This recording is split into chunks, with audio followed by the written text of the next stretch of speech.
ناظرین، مکہ میں جب آپ صلی اللہ علیہ وسلم کی امانت داری اور دیانتداری مشہور ہو گئی تو لوگ آپ کو آمین کہنے لگے۔ آپ کا یہ لقب بہت مشہور ہو گیا۔ لوگ آپ صلی اللہ علیہ وسلم کو آمین کے علاوہ اور کسی نام سے بھی نہیں پکارتے تھے۔ انہی دنوں حضرت ابو طالب نے آپ سے کہا، اے بھتیجے، میں بہت غریب آدمی ہوں اور قحط سالی کی وجہ سے اور زیادہ سخت حالات کا سامنا کرنا پڑ رہا ہے۔ کوئی ایسا ذریعہ نہیں کہ اپنا کام چلا سکیں، اور نہ ہی ہماری کوئی تجارت ہے۔ ایک تجارتی قافلہ شام جانے والا ہے، اس میں قریش کے لوگ بھی شامل ہیں۔ قریش کی ایک خاتون خدیجہ بھی اپنا سامان شام بھیجیں گی۔ جو شخص ان کا مال لے کر جائے گا تو اسے اجرت ملے گی۔ اب اگر تم ان کے پاس جاؤ اور ان کا مال لے جانے کی پیشکش کرو تو وہ ضرور تمہیں اپنا مال دے دیں گی، کیونکہ تمہاری امانت داری کی شہرت ان تک پہنچ چکی ہے۔ اگرچہ کہ میں اس بات کو پسند نہیں کرتا کہ تم شام کے سفر پر جاؤ، یہودی تمہارے دشمن ہیں، لیکن حالات کی وجہ سے میں مجبور ہوں۔ یہ بات کہہ کر ابو طالب خاموش ہو گئے۔ تب آپ صلی اللہ علیہ وسلم نے ارشاد فرمایا، ممکن ہے کہ وہ خاتون خود میرے پاس کسی کو بھیجیں۔ یہ بات آپ صلی اللہ علیہ وسلم نے اس لیے کہی تھی کہ سیدہ خدیجہ رضی اللہ تعالی عنہا کو ایک بااعتماد آدمی کی ضرورت تھی، اور اس وقت آپ صلی اللہ علیہ وسلم مکہ میں سب سے زیادہ امانت دار تھے۔ ابو طالب اس وقت بہت پریشان تھے۔ آپ صلی اللہ علیہ وسلم کی یہ بات سن کر حضرت ابو طالب نے کہا، اگر تم نہ گئے تو مجھے ڈر ہے کہ وہ کسی اور کو بھیج دیں گی۔ یہ کہہ کر حضرت ابو طالب اٹھ گئے۔ ادھر آپ صلی اللہ علیہ وسلم کو یقین تھا کہ سیدہ خدیجہ رضی اللہ تعالی عنہا خود کسی کو آپ علیہ السلام کی طرف بھیجیں گی، اور ہوا بھی یہی۔ سیدہ خدیجہ رضی اللہ تعالی عنہا نے اللہ کے رسول صلی اللہ علیہ وسلم کو بلا بھیجا۔ پھر آپ صلی اللہ علیہ وسلم سے کہا، میں نے آپ کی سچائی اور امانت داری کا سنا ہے، اور اسی وجہ سے میں نے آپ کو بلوایا ہے۔ جو معاوضہ میں آپ کی قوم کے دوسرے لوگوں کو دیتی ہوں، میں اس سے آپ کو دگنا دوں گی۔ آپ صلی اللہ علیہ وسلم نے ان کی بات منظور فرما لی۔ پھر آپ صلی اللہ علیہ وسلم حضرت ابو طالب سے ملے، انہیں یہ ساری بات بتلائی۔ حضرت ابو طالب یہ سن کر بولے، یہ روزی تمہارے لیے اللہ رب العزت نے پیدا فرمائی ہے۔ اس کے بعد آپ صلی اللہ علیہ وسلم سیدہ خدیجہ کا سامان لے کر شام کی طرف روانہ ہوئے۔ سیدہ خدیجہ رضی اللہ تعالی عنہا کے غلام میسرہ آپ علیہ السلام کے ساتھ تھے۔ روانگی کے وقت حضرت خدیجہ رضی اللہ تعالی عنہا نے اپنے غلام میسرہ سے کہا، کسی معاملے میں ان کی نافرمانی نہ کرنا، جو آپ صلی اللہ علیہ وسلم کہیں ان کی فرما برداری کرنا۔ پھر آپ صلی اللہ علیہ وسلم روانہ ہوئے، اور یہ آپ کا پہلا تجارتی سفر تھا۔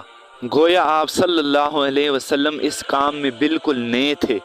ادھر آپ روانہ ہوئے، ادھر آپ صلی اللہ علیہ وسلم کے معجزات شروع ہو گئے۔ ایک بدلی نے آپ صلی اللہ علیہ وسلم کے اوپر سایہ کر دیا۔ آپ علیہ السلام کے ساتھ ساتھ چلنے لگی۔ جب آپ علیہ السلام شام پہنچے تو بصرہ شہر کے سائے میں آپ صلی اللہ علیہ وسلم پہنچے۔ بصرہ شہر میں آپ صلی اللہ علیہ وسلم ایک درخت کے نیچے بیٹھے۔ یہ درخت ایک عیسائی راہب نستورہ کی خانقاہ کے سامنے تھا۔ اس راہب نے میسرہ کو دیکھا تو خانقاہ سے نکل آیا۔ اس وقت اس نے آپ صلی اللہ علیہ وسلم کو دیکھا۔ آپ صلی اللہ علیہ وسلم درخت کے نیچے بیٹھے ہوئے تھے۔ اس نے میسرہ سے پوچھا کہ یہ شخص کون ہے؟ تو میسرہ نے کہا کہ یہ ایک قریشی شخص ہے، یہ حرم والوں میں سے ہے۔ یہ سن کر راہب نے کہا، اس درخت کے نیچے نبی کے سوا کوئی آدمی نہیں بیٹھا۔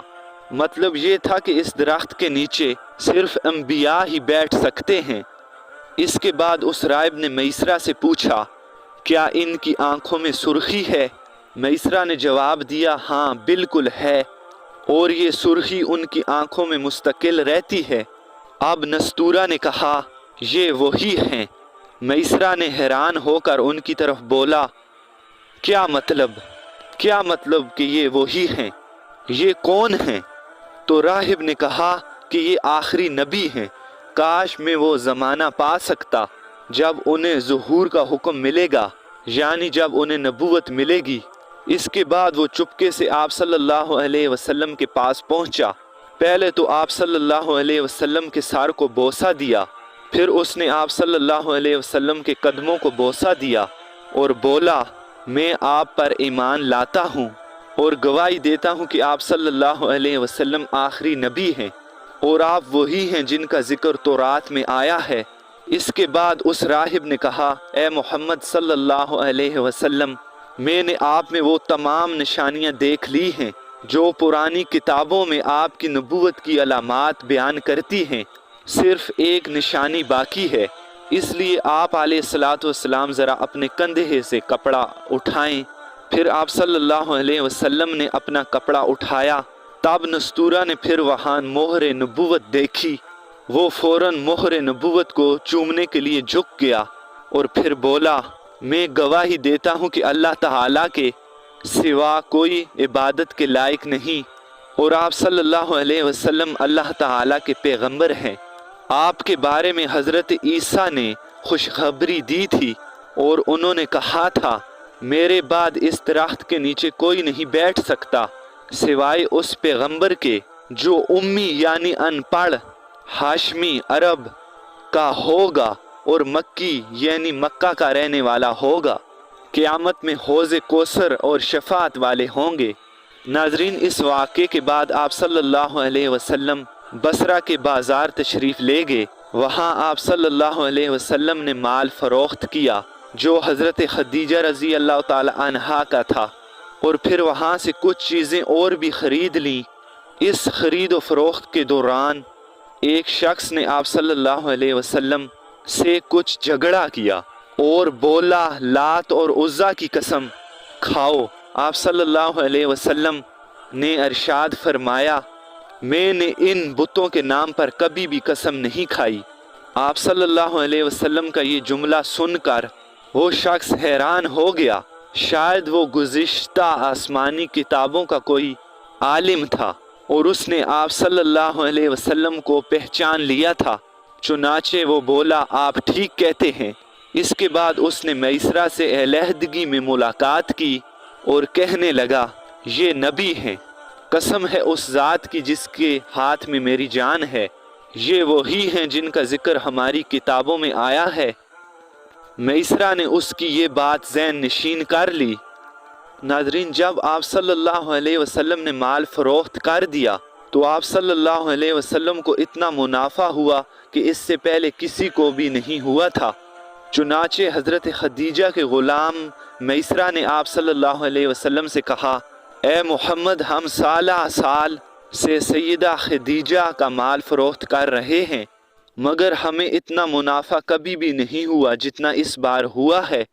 اس کے بعد قافلہ مکہ کی طرف روانہ ہوا۔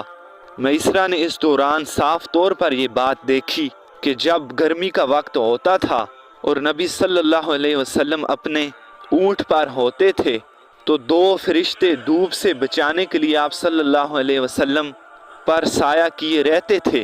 ان تمام باتوں کی وجہ سے آپ کی محبت میسرہ کے دل میں گھر کر گئی اور یوں لگنے لگا کہ جیسے وہ آپ کا غلام ہو۔ آپ صلی اللہ علیہ وسلم دوپہر کے وقت مکہ میں داخل ہوئے۔ آپ صلی اللہ علیہ وسلم باقی قافلے سے پہلے پہنچ گئے تھے۔ آپ صلی اللہ علیہ وسلم سیدھے حضرت خدیجہ کے گھر پہنچے۔ اس وقت حضرت خدیجہ کے پاس اور بھی عورتیں بیٹھی تھیں۔ انہوں نے دور سے آپ علیہ السلام کو دیکھ لیا تھا۔ پھر آپ صلی اللہ علیہ وسلم نے حضرت خدیجہ کو تجارت کے حوالے سے بتایا اور حضرت خدیجہ کے غلام نے بتایا کہ اس بار ہمیں بہت زیادہ منافع ہوا ہے، اس سے پہلے کبھی بھی اتنا منافع نہیں ہوا۔ حضرت خدیجہ رضی اللہ تعالی عنہا بہت خوش ہوئیں۔ پھر حضرت خدیجہ رضی اللہ تعالی عنہا نے میسرہ سے کہا کہ میں نے آپ صلی اللہ علیہ وسلم کے اوپر دو فرشتوں کو دیکھا ہے، تو کیا میسرہ تو نے بھی کوئی ایسا منظر دیکھا ہے؟ جواب میں میسرہ نے کہا، میں تو یہ منظر اس وقت سے دیکھ رہا ہوں جب قافلہ یہاں سے شام جانے کے لیے ابھی تیار بھی نہیں ہوا تھا۔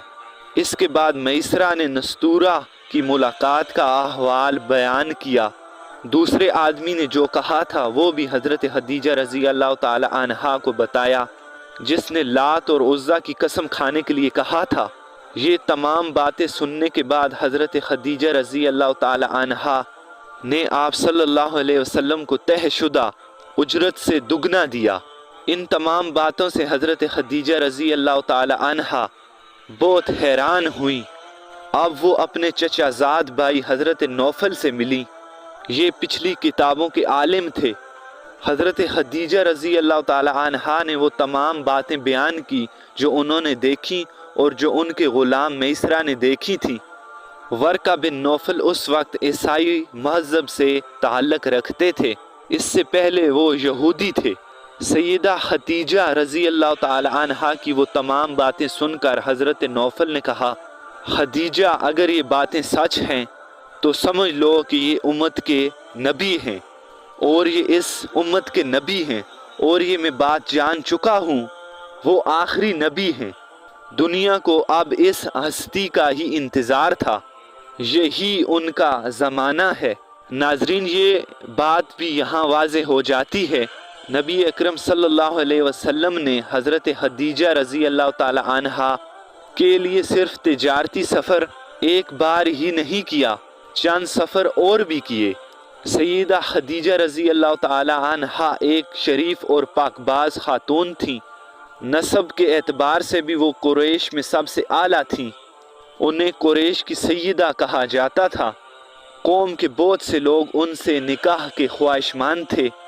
کئی نوجوانوں کے پیغام ان تک پہنچ چکے تھے، لیکن انہوں نے کسی کے پیغام کو بھی قبول نہیں کیا تھا۔ جب نبی کریم صلی اللہ علیہ وسلم تجارت کے سفر سے واپس آئے تو آپ صلی اللہ علیہ وسلم کے اندر خصوصیات دیکھ کر حضرت خدیجہ آپ صلی اللہ علیہ وسلم سے بہت زیادہ متاثر ہو چکی تھی، لہٰذا حضرت خدیجہ نے نفیسہ نامی ایک خاتون کے ذریعے آپ صلی اللہ علیہ وسلم کو نکاح کا پیغام بھیجا، اور اس خاتون نے آپ علیہ السلام سے آ کر کہا کہ اگر کوئی دولت مند خاتون آپ کو پیغام بھیجے کہ آپ مجھ سے نکاح کریں تو کیا آپ قبول کر لیں گے؟ تو آپ صلی اللہ علیہ وسلم نے فرمایا کہ وہ کون ہیں؟ نفیسہ نے فوراً کہا کہ وہ حضرت خدیجہ عرب کی سیدہ ہیں۔ آپ صلی اللہ علیہ وسلم نے انہیں اجازت دے دی۔ نفیسہ پھر حضرت خدیجہ کے پاس آئیں، انہیں ساری بات بتلا دی۔ پھر سیدہ خدیجہ رضی اللہ تعالی عنہا نے اپنے چچا عمر بن اسد کو بتلا بھیجا تاکہ وہ آ کر نکاح کر دیں۔ سیدہ خدیجہ رضی اللہ تعالی عنہا کی اس سے پہلے 2 دفعہ شادی ہو چکی تھی۔ ان کا پہلا نکاح عتیق سے ہوا تھا اور ان میں سے ایک بیٹی تھی جس کا نام ہندہ تھا۔ عتیق کے فوت ہو جانے کے بعد سیدہ کا دوسرا نکاح ابو حالہ نامی شخص سے ہوا تھا۔ ابو حالہ کی وفات کے بعد سیدہ خدیجہ نے اس کے بعد نکاح نہیں کیا تھا۔ پھر سیدہ خدیجہ نے آپ صلی اللہ علیہ وسلم سے نکاح کا ارادہ فرما لیا۔ جب سیدہ نے نکاح کا ارادہ فرمایا تو ان کی عمر اس وقت 40 سال تھی۔ ناظرین، حضرت خدیجہ کے چچا عمر بن اسد وہاں پہنچ گئے۔ ادھر نبی کریم صلی اللہ علیہ وسلم بھی اپنے چچاؤں کو لے کر پہنچ گئے۔ نکاح کس نے پڑھایا اس کے بارے میں روایات مختلف بتلاتی ہیں۔ ایک روایت یہ ہے کہ یہ نکاح حضرت چچا ابو طالب نے پڑھایا۔ مہر کی رقم کے حوالے سے بھی روایات میں اختلاف پایا جاتا ہے۔ ایک روایت یہ ہے کہ مہر کی رقم 12 اوقیہ کے قریب تھی۔ دوسری روایت یہ ہے کہ آپ صلی اللہ علیہ وسلم نے مہر کی رقم 20 جوان اونٹنیوں کے عوض قرار پائی تھی۔ نکاح کے بعد نبی اکرم صلی اللہ علیہ وسلم نے ولیمے کی دعوت کھلائی اور اس دعوت میں آپ نے 1 یا 2 اونٹ ذبح کیے۔ ناظرین، امید ہے کہ یہ آپ کو ویڈیو پسند آئے ہوگی۔ نبی اکرم صلی اللہ علیہ وسلم کی زندگی کے متعلق مستند ترین معلومات فراہم کرنے کے لیے ہمارا چینل AM آفیشیل سبسکرائب کریں، اور اگر ویڈیو پسند آئی ہو تو ہمارا چینل بھی اور ہماری ویڈیو بھی لائک کر دیں اور اس ویڈیو کو شیئر کر دیں۔ اللہ ہم سب کا حامی و ناصر ہو۔ وما علینا الا البلاغ المبین۔